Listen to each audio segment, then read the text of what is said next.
do trabalho que cada um de nós prestamos ao seu reino.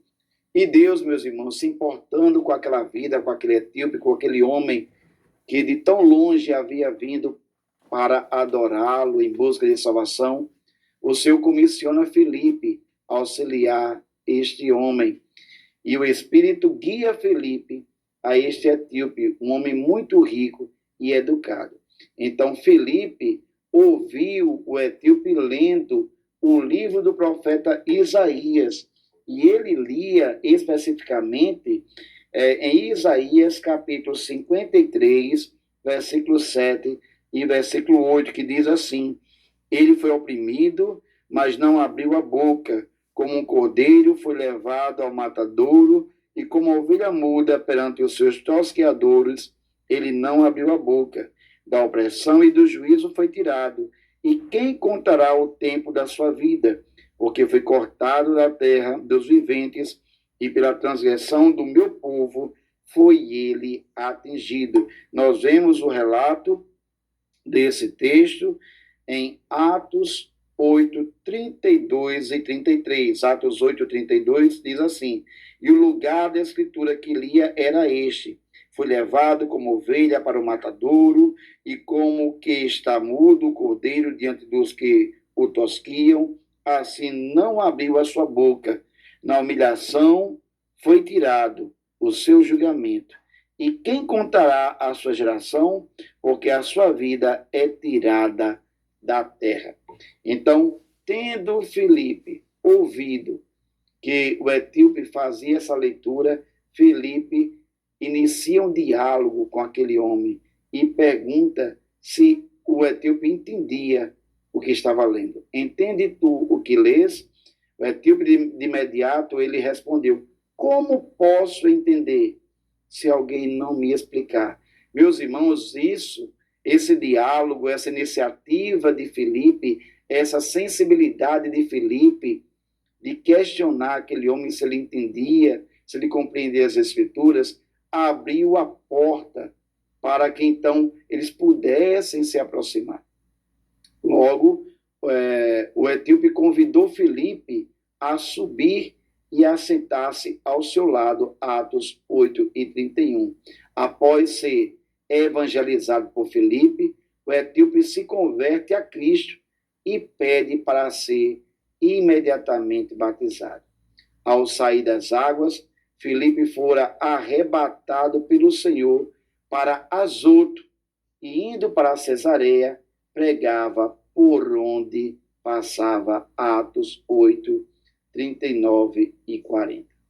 Então, a partir de então, irmãos, nesse momento, nós encerramos a análise do texto 2 desta lição. Iniciaremos agora a análise do texto 3, o terceiro texto e último texto deste capítulo.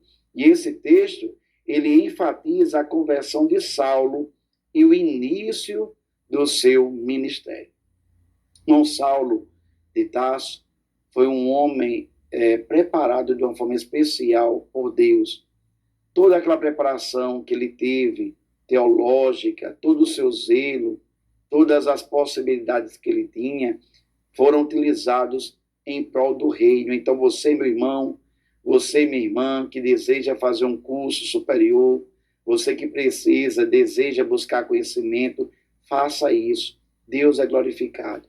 Nós não sabemos quais são os propósitos e desígnios de Deus. E, se for da vontade de Deus, se estiver dentro do plano de Deus, ele pode utilizar essas oportunidades, essas suas capacitações humanas para o benefício da sua obra, o benefício do seu reino. Por muito tempo, irmãos, nós evangélicos sofremos porque fomos ensinados, de uma forma não sábia, de que no céu não precisaria de diploma. Realmente, irmãos, no céu não precisa de diploma. Mas enquanto estamos aqui na terra, nós precisamos sim, não só para viver, mas também para nos relacionar. E através dessas formações, dessas conquistas humanas, nós temos acesso a pessoas. E essas pessoas são alvos do amor de Deus. E ali nós podemos testemunhar de Cristo. Então, a primeira aparição de Saulo de Tarso, no relato bíblico, se encontra quando da morte de Estevão. Atos 7:58 fala que apedrejaram Estevão e depositaram as vestes daqueles que acusavam e apedrejavam Estevão aos pés de um jovem, e o nome desse jovem era Saulo. Atos 9:1 afirma que esse jovem zeloso lhe tornara-se um ferrenho perseguidor da igreja, a ponto de pedir, ele mesmo se voluntariou, ele mesmo se apresentou, tomou a iniciativa de pedir cartas ao sumo sacerdote para ir destino a Damasco, para prender todos aqueles que pertencessem ao caminho. Até então, os cristãos não recebiam esse título. Eram conhecidos como os do caminho. Então, Saulo, perseguindo a igreja, eles perseguiam aqueles que eram do caminho, né? E ele pede carta para ir a Damasco, perseguir os crentes, prendê-los e trazê-los para Jerusalém para que fossem julgados. Só que no caminho, irmão, de Damasco, deu-se a conversão de Saulo. Essa história ela é bastante conhecida de todos nós, muito emocionante, Atos 9, 3-19. A maioria dos professores da Bíblia, irmãos, concordam que Paulo ele se tornou, né, de forma, considerando a sua produtividade em prol do reino, a sua atuação, Paulo se tornou o maior dos apóstolos. Então, Saulo, ele possuía cidadania romana, era um judeu da tribo de Benjamim, mas ele também possuía cidadania romana e era um jovem extremamente preparado. E o preparo de Saulo, ele se dava tanto no campo teológico, como também no campo cultural. Então, ele tinha essas capacitações, essas habilidades. É importante, irmãos, reconhecermos que essas capacitações, essas formações de Paulo abriram portas para a propagação do evangelho. Paulo tinha condição de ir onde Pedro não podia ir. Paulo tinha condição de ir onde João não podia ir. Então, seja Deus louvado por todos os irmãos que servem a Deus, não só na igreja, não só no ministério, mas também através de suas profissões, através de suas formações, e coloca tudo isso a serviço de Deus para a glória do Senhor. Então, em seu zelo, o perseguidor da igreja, né, em seu zelo, quando Paulo perseguia a igreja, Saulo perseguiu o próprio Jesus. Isso fica claro em Atos 9, 4 e 5, que quando ele ia no caminho de Damasco e aquela forte luz, né, ilumina, ofusca os seus olhos, ele cai, ele já pergunta: quem é esse, Senhor? E o Senhor responde: eu sou Jesus, a quem me persegue. Então, o seu encontro com Cristo no caminho de Damasco mudou a sua vida completamente, ao ponto de transformar o grande perseguidor em um perseguido por amor ao evangelho. Cego, ele fica cego. Saulo fora orientado pelo Senhor a entrar em Damasco, onde permaneceu 3 dias sem ver, sem comer e sem beber, acomodado na residência de um irmão chamado Judas, na rua direita. Vemos isso em Atos 9, 8-9. Em Damasco, meus irmãos, também o Senhor, ele se apresenta em visão a um crente piedoso chamado Ananias, e o Senhor orienta, chama Ananias para ir ao encontro de Saulo. Atos 9, 10 e 11. Ananias relutou em ir, né? Ele até argumentou com Deus: Senhor, esse homem, ele tem carta para prender, né? E ele argumenta com Deus, né? Mas Deus diz a ele, deixa claro a Ananias, que Saulo era, na visão de muitos, o perseguidor. Mas na visão de Deus, Saulo era um vaso escolhido para levar o seu nome diante dos gentios, diante dos reis e diante dos israelitas. Meu irmão, por vezes eu vi algumas pregações em que o pregador dizia e conjecturava o diálogo entre Ananias e o Senhor. Quando Ananias dizia, não, Senhor, esse homem ele é perigoso, esse homem é irreconciliável, esse homem está querendo prender todo mundo, ele não é crente não, talvez, quem sabe, até isso aí é uma armadilha dele. Mas aí o Senhor falaria para Ananias, Ananias, ele pode não prestar, ele pode não ser importante para você, mas para mim, ele é um vaso escolhido. Irmão, Deus, ele é especialista em transformar vidas. O Senhor, ele é especialista em mudar a história e pegar perseguidores e transformar em defensores da sua obra, da sua causa. Vemos isso em Atos, na vida de Paulo. Vemos essa realidade todos os dias, irmãos, em nossas igrejas, em nossa sociedade. O Senhor se utilizando, salvando aquele improvável, o mais improvável, a mais improvável, aquele que era, por vezes, até rejeitado, escanteado, mas o Senhor os alcança com a graça salvadora. Põe nele o Espírito Santo, promove a regeneração, o novo nascimento e transforma em vaso de honra para a sua glória. O salmista, no Salmo 113, ele argumenta quem é como o Senhor. Não existe como o Senhor, não existe como o nosso Deus, que levanta do monturo o pobre, o aflito, o necessitado, e o faz assentar em lugar de príncipe. Então, Ananias, ele relutava, ele não desejava, ele não acreditava naquela situação, na salvação, na conversão de Saulo. Ele tinha as suas percepções acerca de Saulo. No entanto, o Senhor diz, vai, pode ir, Ananias. Ele é para mim um vaso escolhido. Saulo nem sabia desse propósito de Deus na vida dele, como, quem sabe, eu e você não tenhamos ainda a dimensão daquilo que o Senhor tem reservado para nós. Mas entendemos que o melhor lugar está, meus irmãos, é no centro da vontade de Deus, fazendo o seu querer. Pois a vontade do Senhor, ela é boa, ela é perfeita e ela é agradável. Então o Senhor também revelou a Ananias que Saulo, além de ser um vaso escolhido, Saulo também iria muito sofrer por causa do seu nome, Atos 9:16. Indo à rua direita, à casa onde Saulo estava, chegando lá, Ananias o encontra e fala para Saulo que o Senhor o havia enviado para que Saulo retornasse a ver e fosse cheio do Espírito Santo. Diz o texto bíblico, Atos 9:17, que que Ananias orando por Paulo, caíram dos olhos de Paulo como que escamas que impediam a sua visão. Ele voltou a enxergar. Irmãos, eu considero isso uma experiência marcante que acontece com muitos de nós que outrora não conhecíamos a Jesus, não entendíamos a verdade, não entendíamos o propósito de Deus.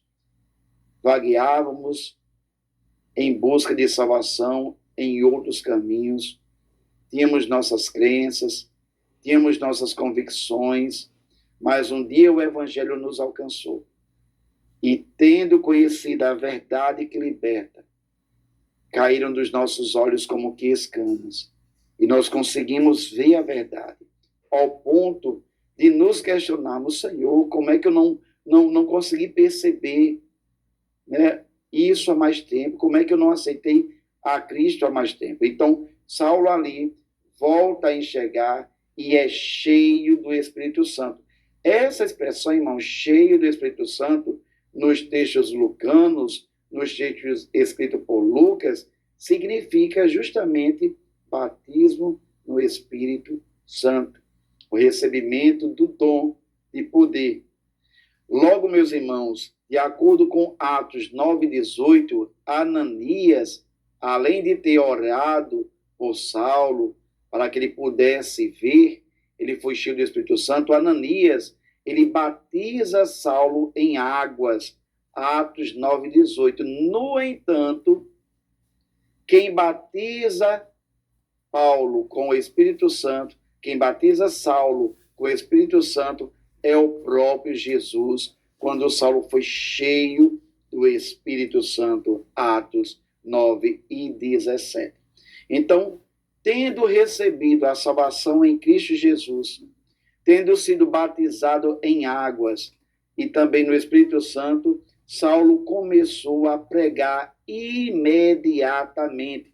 Atos 9:20 diz assim: e logo nas sinagogas pregava a Cristo, que este é o Filho de Deus. Logicamente, irmãos, essa atitude deixou muitas pessoas confusas, porque outrora Saulo era o perseguidor, ele saiu de Jerusalém com cartas para ir a Damasco perseguir, prender os cristãos.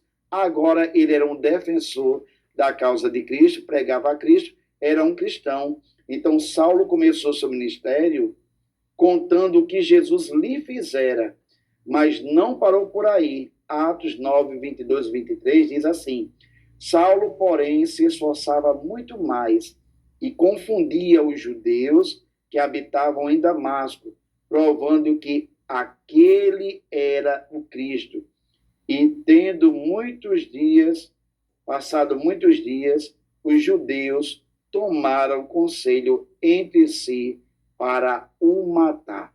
Então, a partir de então, o perseguidor passa a ser perseguido. Então, Paulo, meus irmãos, ele foi o maior dos apóstolos e o estudo era uma das chaves do seu ministério. Quando lemos Atos 9:23, quando lemos Gálatas capítulo 1, versículo 17 a 18, nós vemos o quanto Saulo, ele estudava, ele se preparava. Na página 242, nós temos uma tabela que mostra a jornada de Paulo, né? E os versículos, os textos que respaldam esse movimento, né? Essa ação da sua vida. Então, a jornada de Paulo de Jerusalém a Damasco é registrada em Atos 9:1-22. De Damasco à Arábia é feita a referência em Gálatas capítulo 1, 17-18. Da Arábia até Damasco, Atos 9:23-25. Gálatas 1:17. 2 Coríntios 11, 32-33. E de Damasco de volta a Jerusalém, Atos 9:26-29. Gálatas capítulo 1, 18-20. De Jerusalém até Cesareia, Atos 9:30, e de Cesareia até Tarso, né, de onde ele era natural, Atos 9:30, Gálatas 1, 21-24. Meus irmãos, cada crente é uma testemunha, mas há uma grande necessidade de que todos os crentes provem a verdade da Bíblia. Somos testemunhas, mas nós precisamos conhecer a palavra. Nós precisamos nos preparar.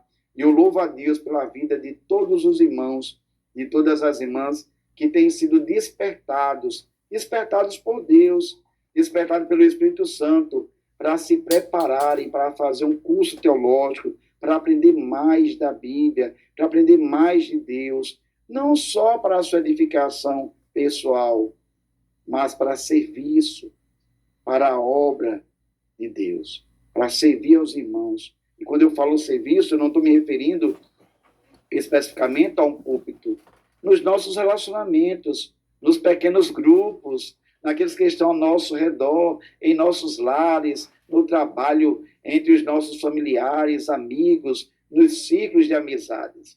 Então, é necessário que nós busquemos, assim como Paulo fez, estudar, ler, se preparar.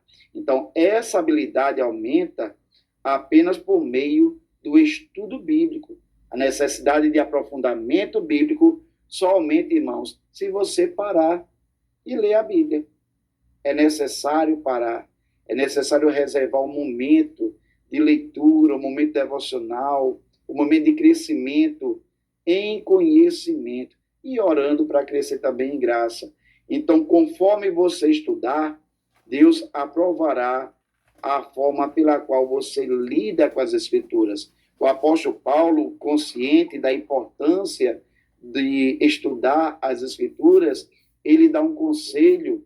Então, meu irmão, conforme você estudar, Deus vai aprovar a forma pela qual você lida com as Escrituras. Quando nós abrimos as nossas Bíblias na segunda epístola do apóstolo Paulo a Timóteo, seu filho na fé, aquele jovem obreiro a quem Paulo colocou como pastor da igreja de Éfeso, segundo Timóteo, capítulo 2, versículo 15, Paulo diz àquele jovem obreiro, e essa mensagem, ela é para todos nós: procura apresentar-te a Deus aprovado, como obreiro que não tem de que se envergonhar, que maneja bem a palavra da verdade. Então, meus irmãos, os seus estudos irão capacitá-los para persuadir, para levar pessoas a Cristo. Nesse momento, nós queremos agradecer a sua companhia. Nós estamos finalizando a nossa 5ª lição do livro Atos dos Apóstolos. Desejamos a todos uma semana abençoada, bons estudos, perseverança. Vamos continuar servindo a Deus, entendendo que Deus tem um propósito maior em todas essas coisas. Que Deus abençoe, a paz do Senhor. Até a nossa próxima aula.